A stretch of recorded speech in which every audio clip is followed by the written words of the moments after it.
Want to make a podcast? Spotify's got a platform that lets you make one super easily, then distribute it everywhere and earn even more money. All in one place, and it's for free. It's called Spotify for Podcasters, and here's how it works. Spotify for Podcasters lets you record and edit podcasts right from your phone or computer, so no matter what your setup looks like, you can start creating today. Then you can distribute your podcast to Spotify and everywhere else podcasts are heard. Video podcasts are also available on Spotify.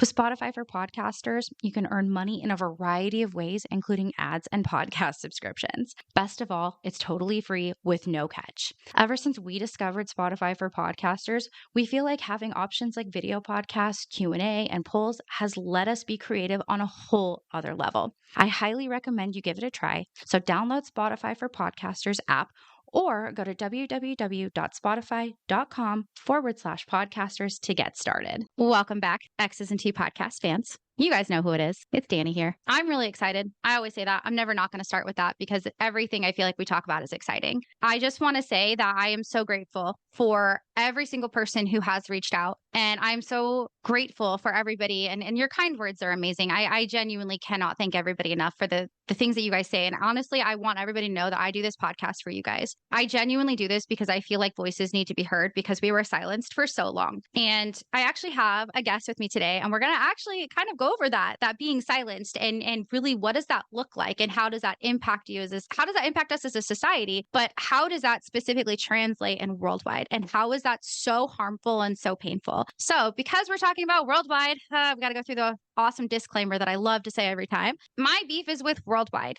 Yeah, I also have a beef with Amway because allegedly they do co-sign what's going on. So I don't think there's any innocent parties here. But that being said, Amway's products, that's just their products company, but worldwide, and all of these different lines of affiliation are who I have a problem with. But I am speaking on personal opinions, personal experiences, and I'm not here to defame anybody. If you're out here wanting to join these organizations, like, hey, you do that. Do you? Like, I'm not going to tell you not to. I am going to share my story. Other people are going to share their stories. We're going to continue sharing our stories out of our personal experiences. So don't sue me. I'm going to say that every episode. Don't sue me. So with that being said, I'm really excited to bring back with us, we have Cassia. Hello, Cassia. Hello. So you have since the day we talked, or for the very first time, this topic has just been so passionate for you. And I think we've kind of bonded on the fact that we both find this topic very important. I'm really excited because you wanted to come back and talk about it. And this is the patriarchy. This is us taking it down. So what is it that really inspired you to want to continue on this specific topic? And how do you feel this is going to impact people in the future from maybe joining Worldwide or being a part of an organization similar to?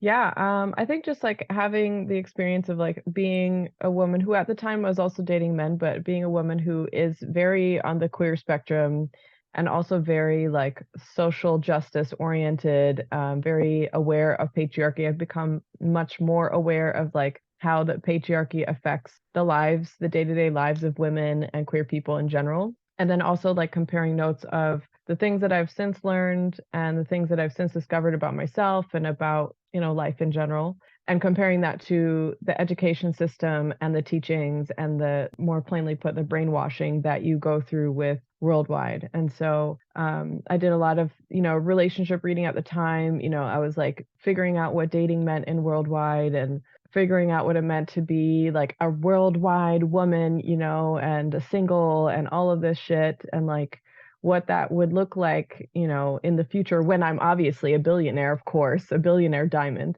But yeah, just really like looking at all the details of like grooming that you consume, all the things that you're taking in that are encouraging you to do X, Y, and Z. And what I found and felt at the time, but was trying to wrap my head around, see also avoiding my better judgment, my critical thinking, but I was trying to wrap my head around these books that basically say that women are irrational and that it's so hard to understand what women think and what they want. And you just have to like, allow her to be this emotional mess. And it's like, it just makes no sense. That just actually makes no sense. And the things that they would like, in the books that I read that they would reference is like, oh, she wants to be close to you. And, she has emotions and she like, basically she's being a human being and having human being emotional needs that she wants met. And like, you know, that maybe she wants to be cherished emotionally before having sex with you, but, you know, that's just so crazy and you just have to like placate to her. And that stuff always has ground my gears through my life, but definitely in Worldwide trying to get myself to believe in that shit. And then coming out and like doubling down on my like feminism and like my anti whatever the hell they were doing stuff. I'm like, okay, I was correct about the way I felt before I was in Worldwide, and definitely after. I was just like, fuck you. Like, this makes no sense. You Yeah. treating women being actual independent human beings like this, and then trying to package it as family values and, you know, the right way to go and moral and ethical and all this other shit that they purport themselves to be. So, yeah. Yeah. No, absolutely. And I've had so many people, by the way, just come forward after your story and just feel so comfortable to be able to discuss these things. Because I think that of course, we've kind of gone over love and respect before with Hope, and we talked about the misogyny. But I think the way that you put it really just opened up the doors of, okay, no, this is okay to talk about. We're okay to like say like this happened. And I just want to thank you again so much for your vulnerability and coming forward with all of that. And it's true that when it comes to Worldwide, it's a male dominated place. There is no woman in charge. Let me tell you, women are not allowed to be in charge. In fact, just before we were talking about, or just before we started recording, we were talking about the fact that there were single women who were praised for building this as a single woman. She did it. But then this single woman gets married. Single woman is no longer who she was. In fact, it is now her husband, who hasn't even been around for the length of time it took them to build the damn business. But now it's, oh, he helped me. I couldn't do this without him. But he wasn't there. And because it's such a men dominated place, we have to bow to the man who comes into our lives. And I remember struggling with that because I'd be like, no, like I did this, the blood, the sweat, the tears, the late nights, like I did this shit. Why on earth am I supposed to bow down to somebody who was not there for that? They came in at a fucking convenient time is what they did. Yeah. Was that something you ever were kind of afraid of as well when you had been dating men and were encouraged to date men in Worldwide? That's a good question. I don't think at the time it occurred to me that my story might have to change to favor the narrative of the man being the leader and the winner in the organization, and that I would be subservient in that way. Like, I always just assumed that if I built it and succeeded as a single, that would always be my narrative. But yeah, it's a natural conclusion. It makes perfect sense now that we're talking about it now, that yeah, I would naturally fold my, you know, my journey into his, because it was all for him. Everything was for him, of course. You know, my strong, go-getter, ambitious husband that's just coming in like a parasite latching onto my success. But I should want that. That's what he's there for, you know. Yeah. And because it is so male dominated and this patriarchal form that they have, it really does, like you said, it makes it very challenging for people of color or even anybody on the queer spectrum to be able to succeed in this business. Because, okay, where, like you had mentioned in your previous episode, you're like, what book is going to help me in my relationship? And you had even said, you're like, I don't feel as though I'd be able to be myself with my wife on stage. And when you even think about that concept, there are no queer couples on stage. They're like, yes, we see them at the base level. And I say base level not to be derogatory, but it's who we were. We were the bottom of the barrel, the pyramid, if you will. That's where we were. And sure, I always felt like we could be inclusive in that sense, but the higher you get, the less and less inclusive it becomes. And did you feel like you had to even diminish that part of yourself? Yeah, I mean, like, as you were talking, I was just thinking about all the couples that would get on stage and like they make this big show of like kissing their spouses together or like holding hands and being very like, I forgot, there's like the football guy and his like wife, and they always talk about like sex stuff and like they allude to their fantastic sex life all the time. It's my hot wife, my hot husband, you know. And it's like, I know I can't talk about, you know, I couldn't talk about my wife on stage like that. I couldn't talk about my girlfriend like that. Of course, I'd have to be married at least, you know, but it's like I wouldn't be able to talk about my partner on stage like that, because then it's effectively, you know, porn in the eyes of the, you know, Christo patriarchy organization. So, you know, it's like I know that I wouldn't be able to get to that point and have a natural and open relationship the same way that these other couples were, you know. So, yeah. They lack inclusivity. If you guys haven't heard already, they're homophobic. Okay. Like that's just hands down how they are. I'm going to say allegedly, Surprise. but I have to. But there is a Kate. If you guys have not been on Zay and Melody's face or YouTube channel, go down the rabbit hole. And I have shared this particular link many times, but there is a leaked Kate of a diamond answering a question from his downline. Why has downline ever thought that this was an okay question to ask of course it shows though, but he's explaining why he will not sponsor a gay person, anybody on the queer spectrum for him. And he compares it to stealing. Like it is the most absurd bullshit in the world. And of course he's like, oh, but it goes against God. I'm like, I don't give a fuck what your God says. That's When you say very this business is, isn't it? When you say this business is for everybody, but yet you're passing down Kates that say that kind of stuff. And of course now they probably are a little bit safer about how they say things. They will wait until they feel like they can trust you and they can do it in a training or in a counsel session or just one-on-one with you, because they know now if they send it in a Kate, someone's going to save that and someone's going to send it out, because it's just frustrating. But that in itself really proves that, one, it is male dominated, and two, there is no safe space for anybody on the queer spectrum in worldwide. Allegedly, I have to say that, but I personally 100% believe in that. Yeah. For me, it kind of affirmed, like I had this kind of naive belief being in it. Of course, they encourage this belief, so it's not like it came out of nowhere, but like having this naive belief of being in a place that's safe. And I remember like crying, like sobbing at a function, like, I'm safe, oh my God. And it's just like, obviously not. Like, no, like any organization that's encouraging you to put all of your trust and all of your belief into, and like basically demanding and requiring that you supersede your own self-advocacy and your own self-preservation in favor of the group. It's like, of course it's not. Of course, it's going to be people of all different kinds of opinions, thoughts, ideas, and some to the detriment of your safety as a person. So it makes sense, but it's also like they still package it, even knowing that, they have like homophobes and racists and all this other stuff happening. They still package it as, no, we're the good guys. It's just like, well, if you're the good guys, then what the fuck else is there in the world, Because like I'd what be you guys are scared. saying is the same stuff. Yeah, it's the same stuff that we get in the regular world. So it's like, but the hypocrisy of it was what in the aftermath, like after I like left and like really broke it down and processed it, it's incredible, like the levels of hypocrisy, really. Yeah. And we had kind of talked about this before as well. The fact that this is allowed in worldwide, it does not stay in worldwide. It does not stay in worldwide. It can't. These are people. And when you are naturally one type of way, it's going to leak out somewhere. You can't hold your facade or your mask forever. Like it's going to slip. You guys, these people who are promoting this message, they could be your boss and you will never know, because worldwide is so secretive. It's taught that you don't talk about the fact that you are in this organization. Like you're not supposed to. But this type of thing could be happening in your workplace and you wouldn't even know it.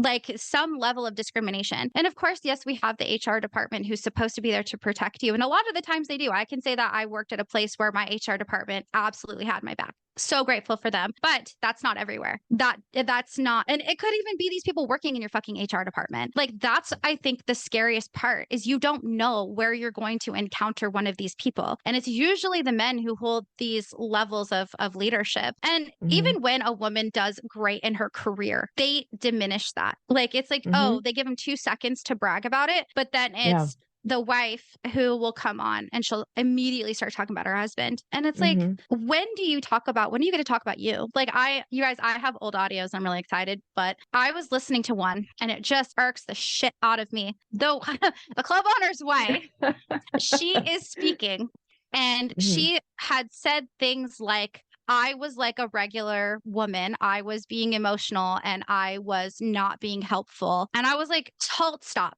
Like, why did you have to say that? Why on earth are you, as a woman, continuing to put this message out there that's all of us?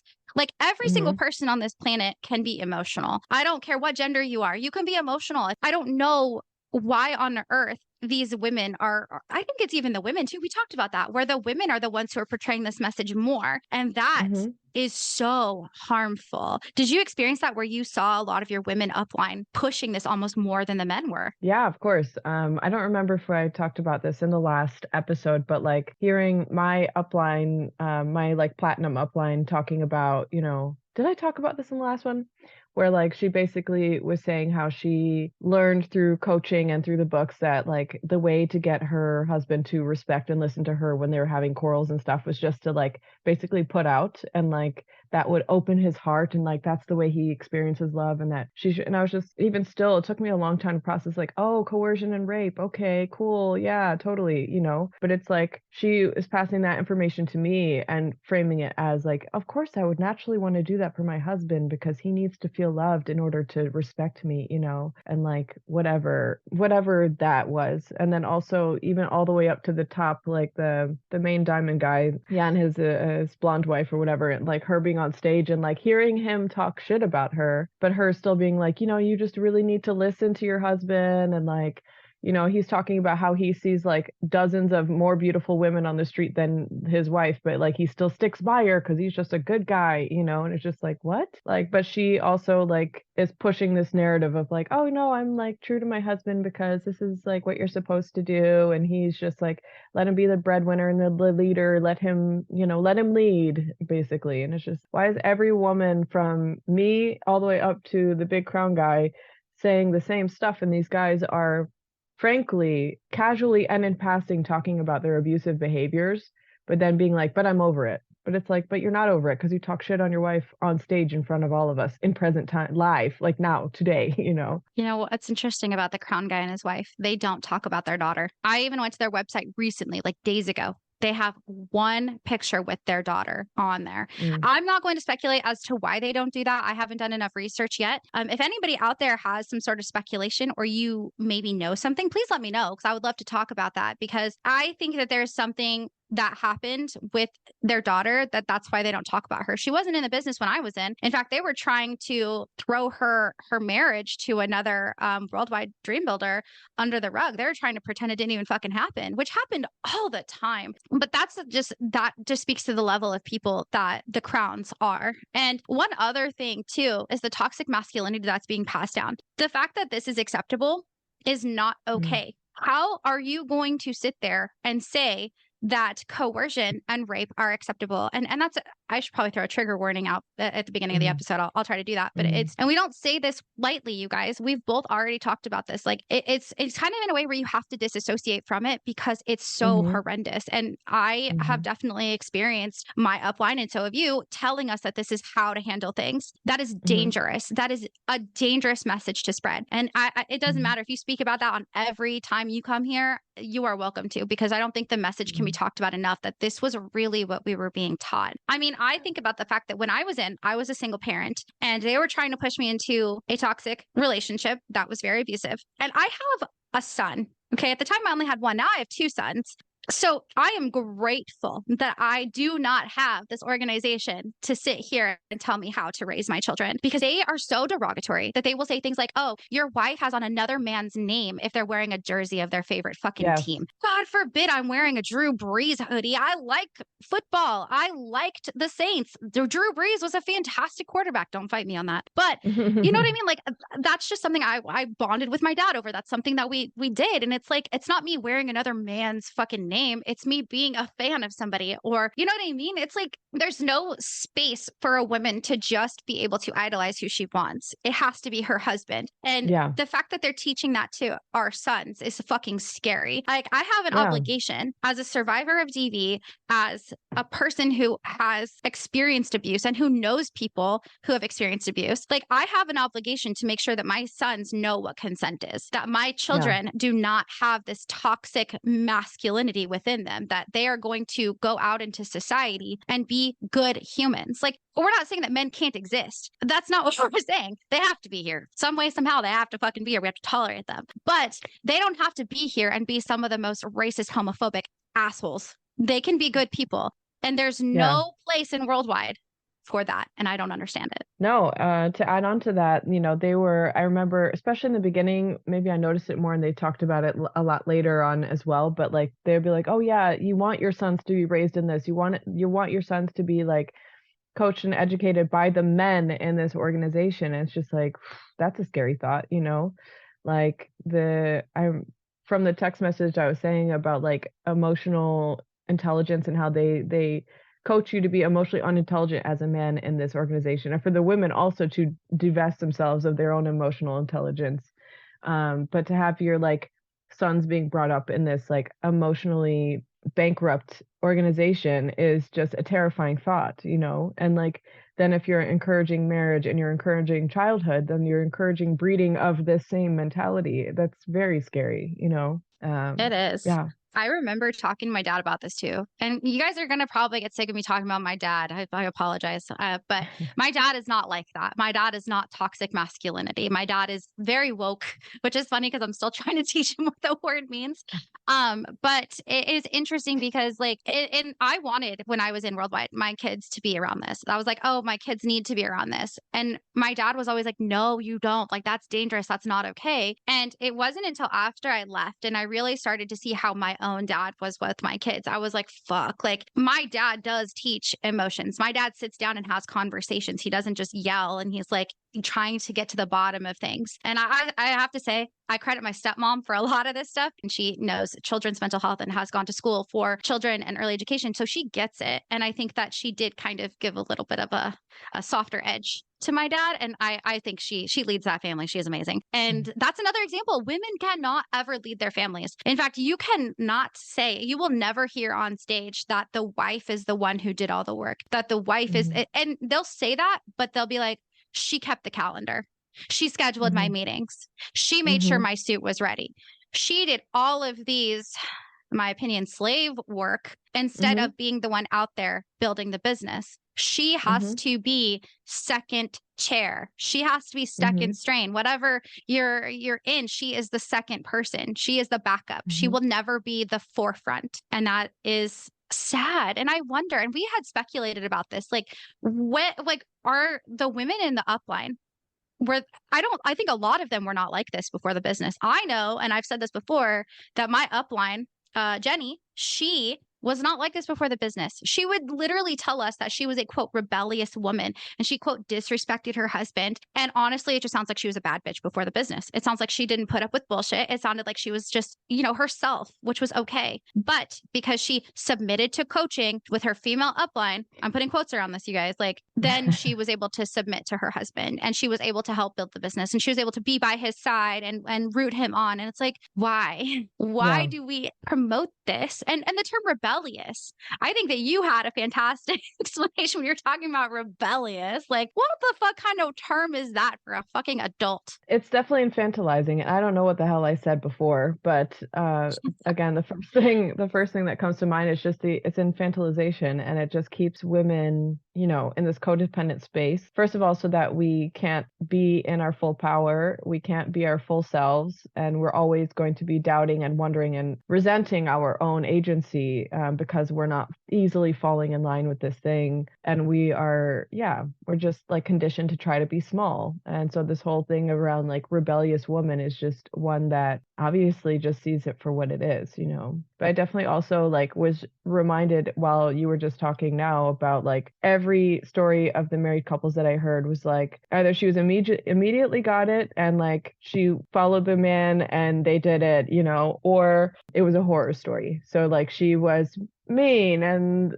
aggressive and she was getting mad at him all the time, and like some of the women talk about like throwing things and being in fits of rage, like it's really like painting themselves as like a bad guy, and like how the husband is just like, she was just so much, and we were arguing but she was just so wild, it's just like most likely you were doing dumb shit and she was mad. And even if that's not the case, I'm going to extend like benefit of the doubt, like assuming that he didn't do anything wrong, whatever. But it's just like, it shouldn't be this whole thing of like, oh, like she was really a monster. She has a really like, she's really stubborn and like she needed to get coached, It's just like, ugh, like, yes. It's just icky. Yeah. She was negative.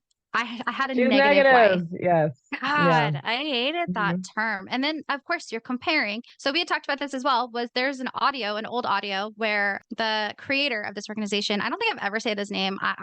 I don't know if I can or should, or I mean, I can say whatever the fuck I want, to be honest, but whether I want Mhm. to, I don't want to glorify him in that regard, but he's the creator of Worldwide. He had an audio that was ancient at this point, and he would talk heavily about how he compared his wife to, and I'm going to say her name, Peggy Britt, because we talk about Bill Britt's organization, and that's Bill Britt's wife. He would Mhm. compare her to Peggy Britt, and I'm like, what are you Mhm. doing? Why on earth did that ever come to your mind? And because Mhm. that was an acceptable thing in the audio, you had men doing that every which fucking direction. I mean, they're comparing their wives to the crown lady. Like, my wife is trying to be just like the crown. She's trying to be in the crown wife's back pocket. She's trying to be her Mhm. right hand Ooh, person. And it's like, these words are so triggering.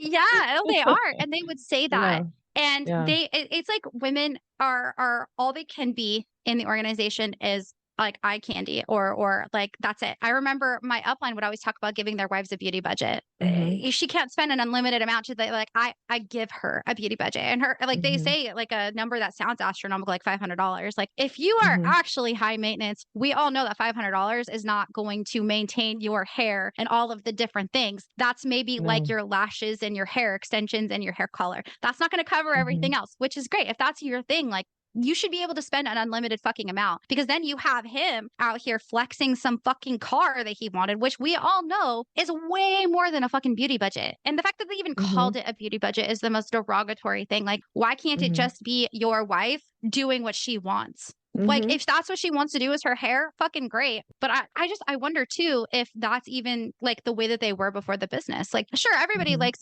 like doing something for themselves. Self-care is so important, but that doesn't always have to be your hair. It doesn't have to be platinum blonde or the darkest of brown or the hair extensions. And I'm speaking directly to my upline. We all know that her hair was like a thing, but you don't, like, that doesn't have to be your thing. Self-care could be Mhm. going to a fucking sporting event if that's your thing. It could be going roller skating or fucking, I don't know. I don't know what other people are interested in. I'm just like thinking off the top of my head what I like. But Yeah. it doesn't have to be she went to the salon today. She got her nails Yeah. done. She got her hair. Why is that all that women are reduced to? Is the way Yeah. that we look. And they do that. Yeah. They parade around their wives and they use them as examples for, and again, it creates that comparison. Like, why can't you? I remember Robert, my upline, he would say that, why can't you be more like the club owner's wife? Why can't you be more like the Yikes. crown's wife? It's like, because Yeah. she's fucking not. Sorry, I went on a Yeah. rant there. No, I mean, it's true, it's just like I don't think I was aware of all the comparison, and I think if I had a boyfriend who was in the business at the time, like, I'm sure I would have heard it too, but yeah, we were constantly being told to like be like so and so, find the person that you can relate to and then model yourself after them. Regardless of if they say toxic shit or whatever, it's just like, nope, we have to just like be like her. And then whoever it is on stage is saying like, I sacrificed makeup and new clothes and blah, blah, blah for years until we went emerald or ruby or whatever fucking Oh gem they God. went. Yes. So triggering. And so you're like, okay, yeah, no, I'm definitely gonna like not take care of myself, but then also still try to be pretty like this woman on stage. Like make sure that I look good, but don't make sure that I buy anything to do that with. Okay, that makes sense. And Yeah. then like, well, no, it's fine. You just got a budget, but then your budget needs to be in favor of your business, but then your business. So it's just like this whole mind fuck.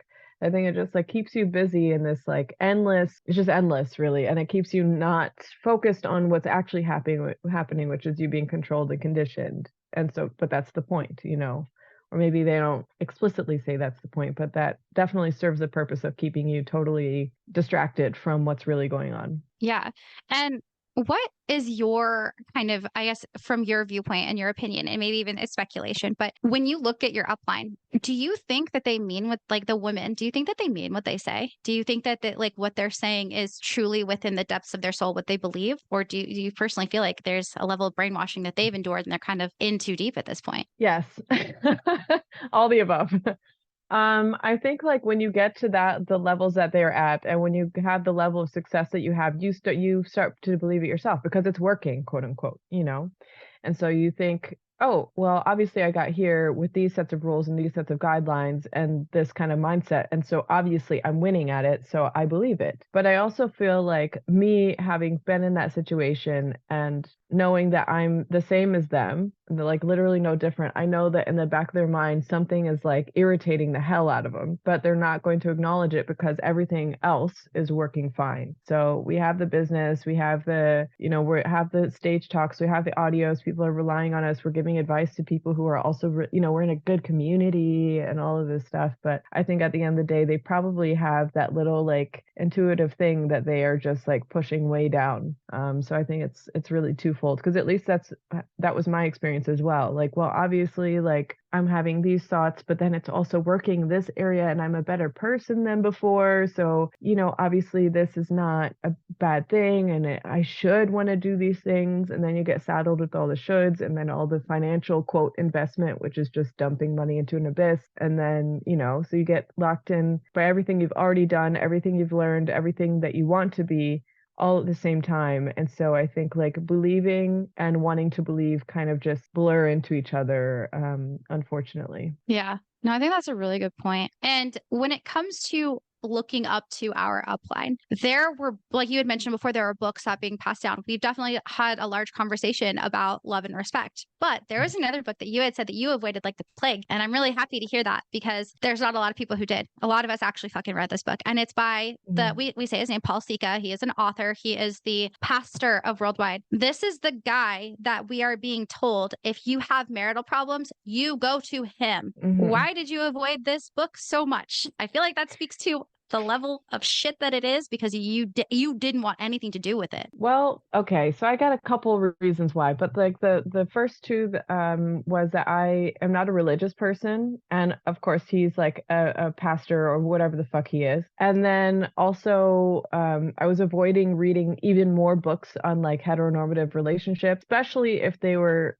tainted with Christianity. No shade. Well, I mean, it's kind of shade to Christians out there, but like, respectfully, I didn't want to have anything to fucking do with it. And so like I was willing to read a book on relationships if it wasn't so blatant, even though a lot of the books still had like references to God and scripture and all this shit, which I just tried to slice and dice around. But with Paul Sika's stuff, it was so obvious, like that was his whole brand, is that he's like pastor guy, and like he ties in God to everything that he does. And plus like hearing him speak on stage, I mean, it wasn't like a conscious choice, but I definitely like remember him talking about like, yeah, I used to be a drunk and I used to beat my wife and whatever. But now I'm changed, and I just whatever. And I was just like, I can't read this fucking book. I can't do it. Like, I don't want more religion stuff down my throat. I don't want to read his stupid story about whatever he's talking about. I just don't want to. But yeah, mainly like at every possible turn, I just avoided like religious stuff. But of course, every book that they had on the reading list was at least,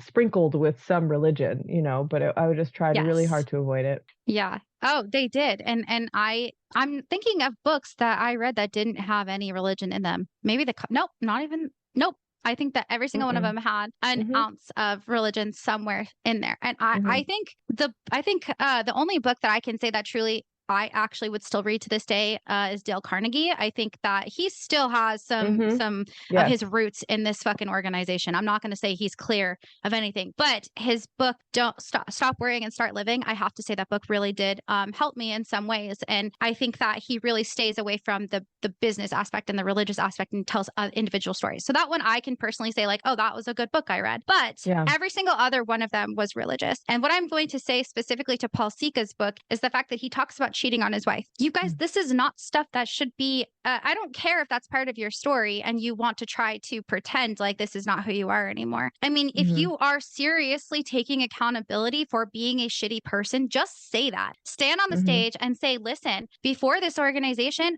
I was fucking dumb. And some people say it, but they're never as tough on themselves as they should be for being shit people. I can speak to that. I was a shitty person before I did a lot of this. Some of you guys know that. Some of you guys for sticking around. Thank you so much. But the level of accountability is never act taken. You have to stand there and be firm and be like, yeah, no, I was a hateful person. I was a horrible person. I was, doing all of these things and I'm working every single day to be better. And I don't hear that on stage. I hear this organization like totally reformed me.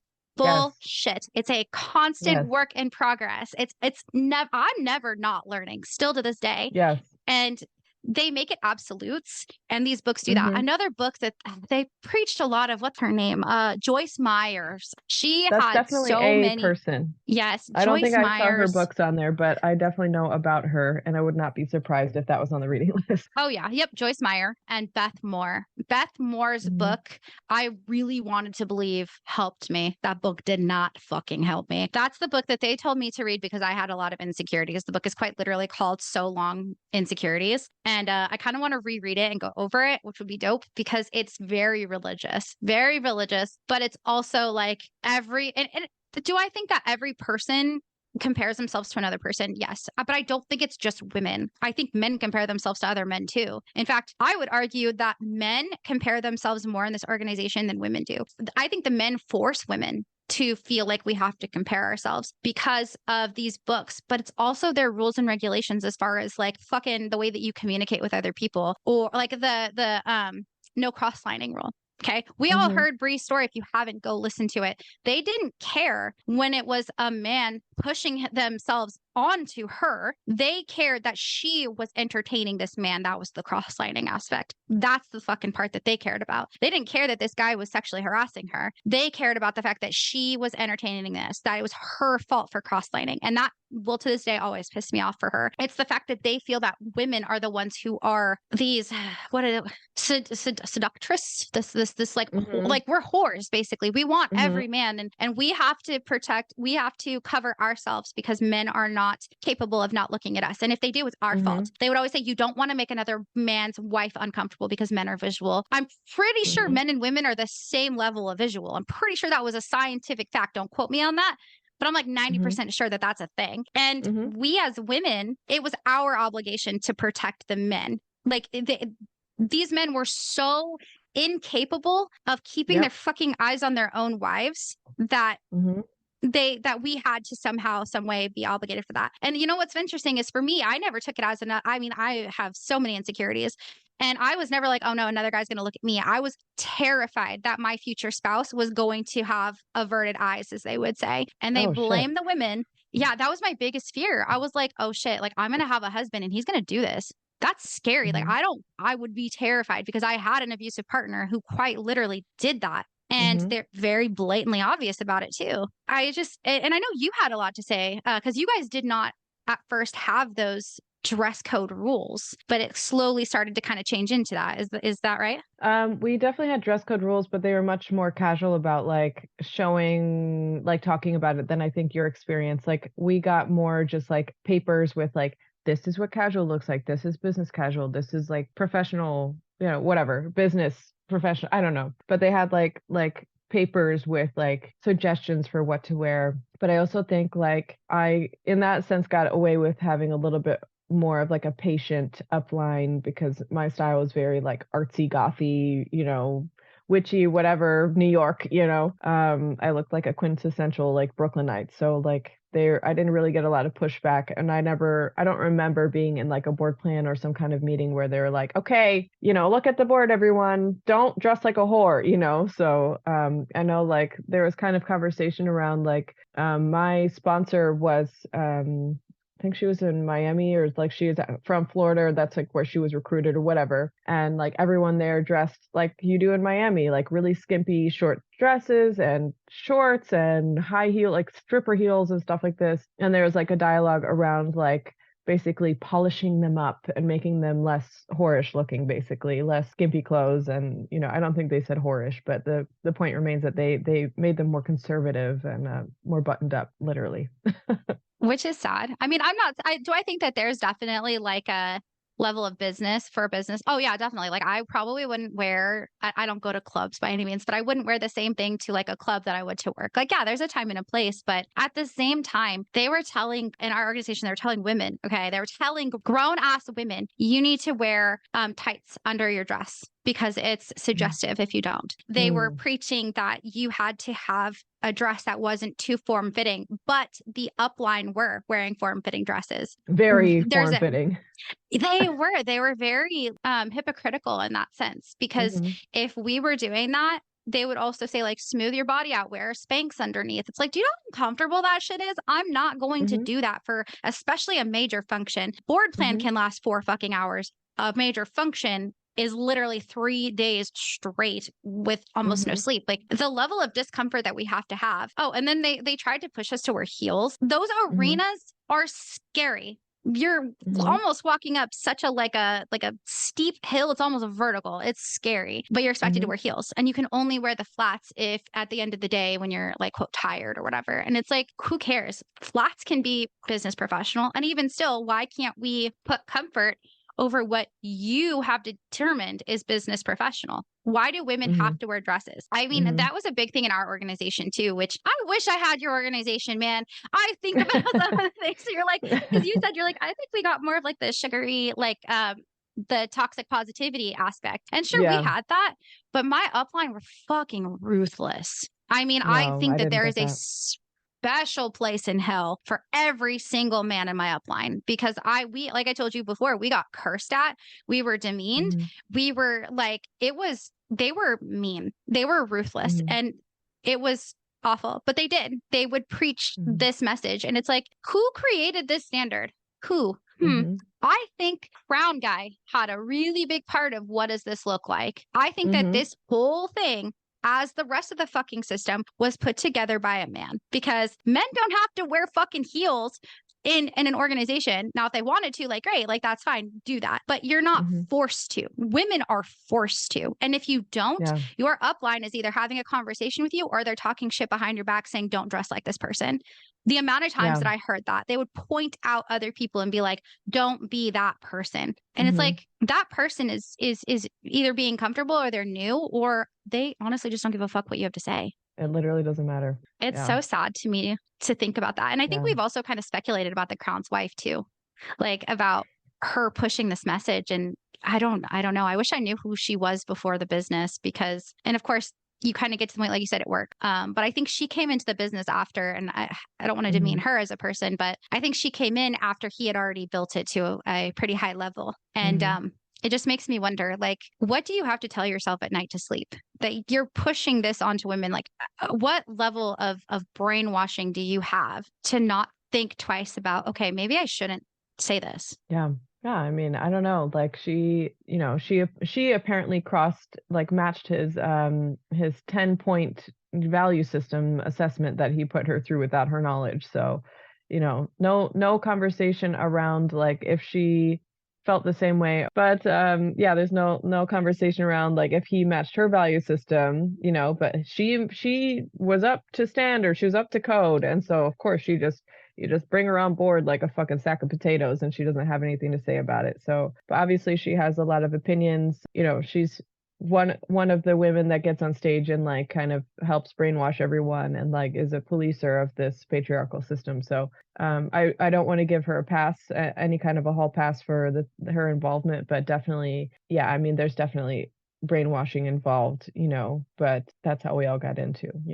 And again, if it's working, quote unquote, so it's easy to kind of negate whatever kind of intuitive disagreements she might have, and because it's working, and he's got money, and he can provide and be a leader as prescribed by patriarchy. So I hate that mindset that women can't be the breadwinners. Like we live in a society now where like, why can't we have stay-at-home dads? Like that's kind of a dope concept, right? If a guy wants to stay home with their kid, like cool. And if that's the family dynamic that is created out of like consensual conversation, like fucking go for it. Like you live your life however the fuck you want. Like whatever you want to do. As long as you're not hurting anybody, I don't care. Like live your life. I will support you. But in worldwide, that's not acceptable. And I remember Hope talking about it. She's like, why can't she would say, I am more of like an extrovert. I am like this more dominant figure than my husband, and he's okay with it. Why can't she just like, and of course it's the religious aspect. This is where, again, their values and their rules come from religion, because women can't be pastors. And I had this conversation with a person that I know who is very religious, and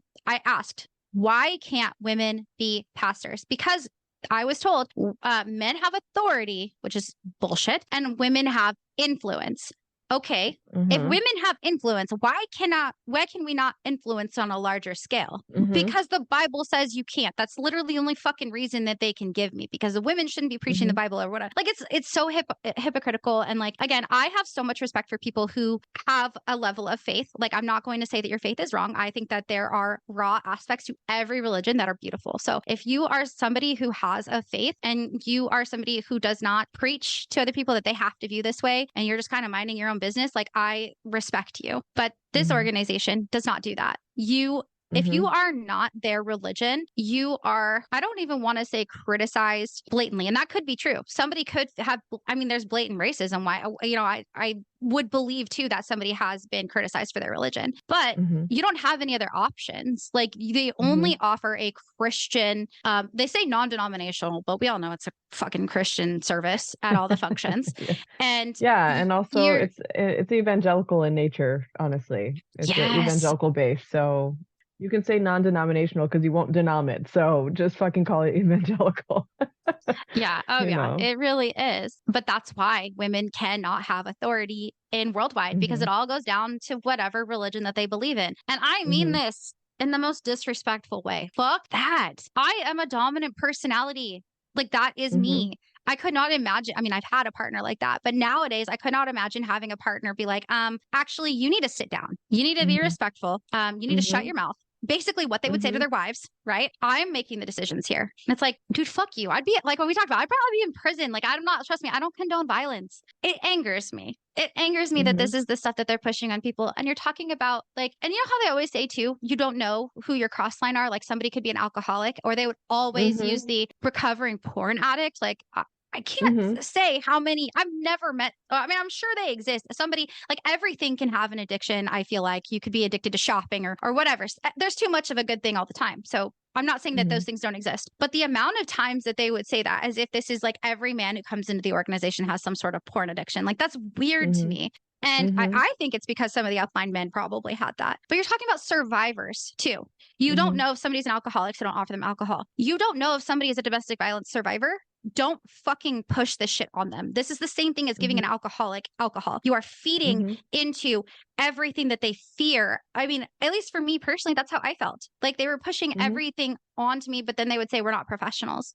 Like, how can you push one thing but not the other? Why do I have to be careful of the alcoholics, but you can't be careful of the survivors? Well, you just got to be more submissive, really.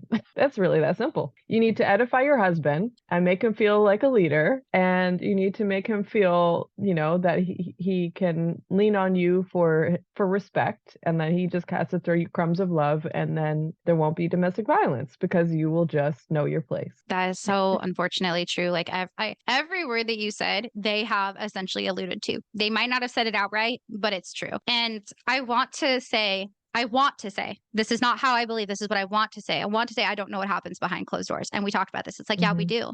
We do have an idea. Can I say that I can see through their walls and know what's going on? No, of course not. But do I have a pretty good idea of what's going on? Yes. I do believe that there is more domestic violence happening in this organization that they're portraying. I've had a lot of people tell me that. I mean, how is it that so many people can talk about the fact that this is happening, but this whole organization likes to preach a 4% divorce rate? Bullshit. Bullshit. The amount of people that I have talked to who are divorced or in the process of divorcing because of this business, it's more than 4%. Like, there's sure a large majority of people, but they won't even talk about the people who've been divorced on stage. Like, why can't you just be transparent? But of course, that does not help their squeaky clean image. And that's the scary part too. Like, you look at people, oh my gosh, like, they are portraying this really squeaky clean, like, we're really happy image. And I was kind of like taken back to when I was in a DV relationship, and I had to forcefully make my relationship look happy because I did not want anybody to know what was going on behind closed doors. And it almost made me like teary-eyed, and it's making me teary-eyed now because you want to, like, there's probably, I'm not saying there is, allegedly, I personally believe that there's domestic violence happening. Yeah.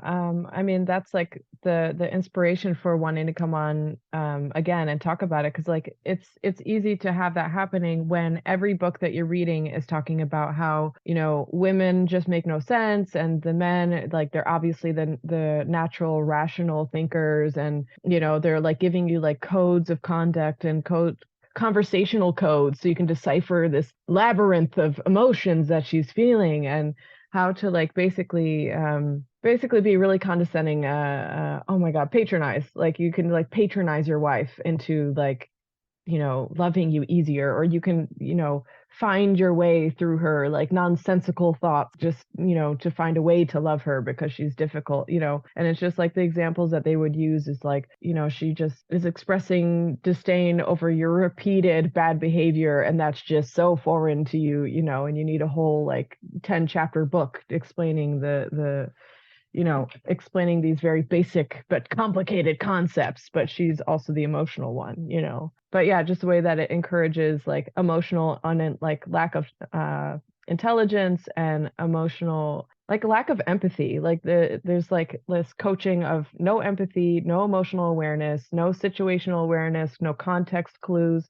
Like they don't teach you how to be as a man like well-rounded in the, right-brained, whatever that means, like right brain thinking. They just want to keep you in this like, yeah, you're obviously rational and anything she's saying just makes no sense. And here's, if she's saying never and always, that, she should know that's just going to throw the whole conversation out the window, So, but yeah, just I forgot where I was going with this, but basically it's just like the blatant coaching of like, lack of emotional awareness and empathy. So oh yeah, and like the behind closed doors abuse, basically. Like I can see how it's just like a pipeline to abuse, basically, because if he doesn't see your emotions and your thoughts and your desires, interests, concerns as real and valid, and he needs like a quote deciphering system just to be able to navigate the relationship and navigate you as a woman, that's such an easy way to condition someone to either be abusive or to become abusive. And also for the other person, the woman reading these books and being like, oh, I guess these are really crazy. My concerns, my thoughts, my dreams, my worries, my frustrations, they are really emotional and crazy, I guess, according to this quote unquote studied, learned author. Maybe, maybe the guy should just be this way with me. Maybe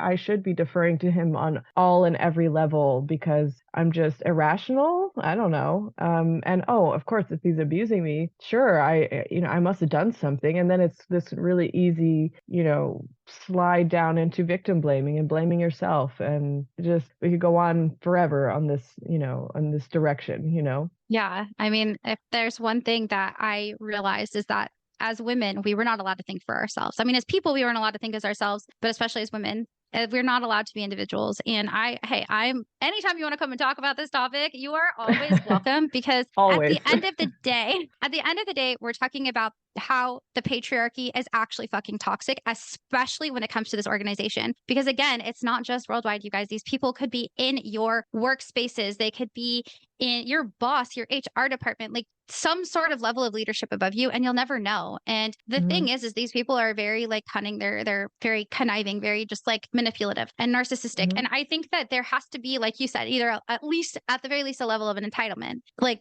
to be able to maintain in this business and get to that level. Like at some point they just don't have emotions towards people or empathy. And that's speculation again, and no hate to anybody who has like, actual diagnosed like ASPD. I have so much respect for you. I do have to say that these people, they are so harmful. And I am so sad that so many women have had to go through this. And even too, I've had quite a few men on here too. I'm really excited. Their episode's going to come out soon. But I had a guy, his wife had said, we need to end the patriarchy. And he's like, absolutely, we do. And he's like, if you're a man and you're offended by that, you are wrong. And I was like, yes, we need you on our side, because this is dangerous thinking.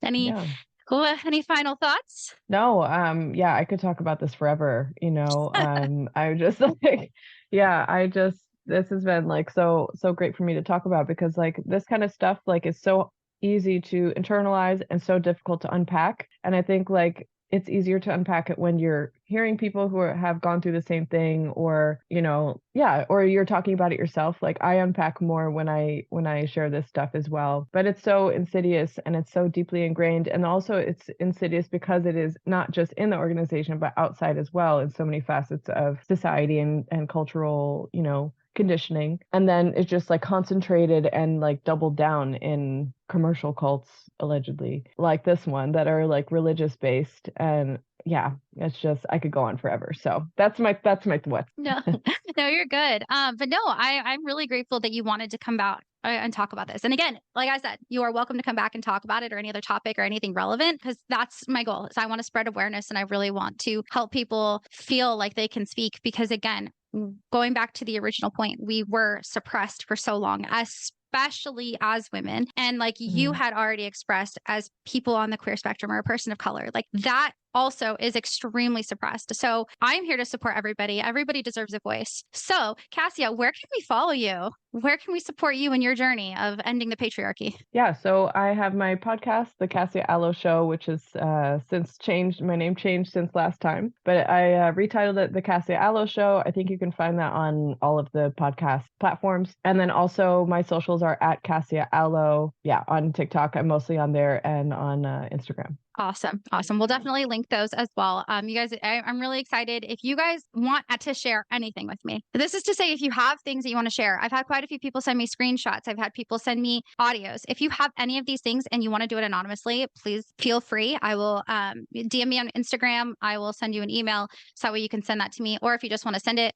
xsnt.podcast@gmail.com. If you guys have a story you want to share, if you have anything you want to spread awareness to, please just DM me on Instagram at xsnt.podcast. That's where you can find me on TikTok, which we're working on getting the TikTok up. You guys, promise, slowly but surely. Same with YouTube I've been tagging as well. you on there, so I'm ready for you.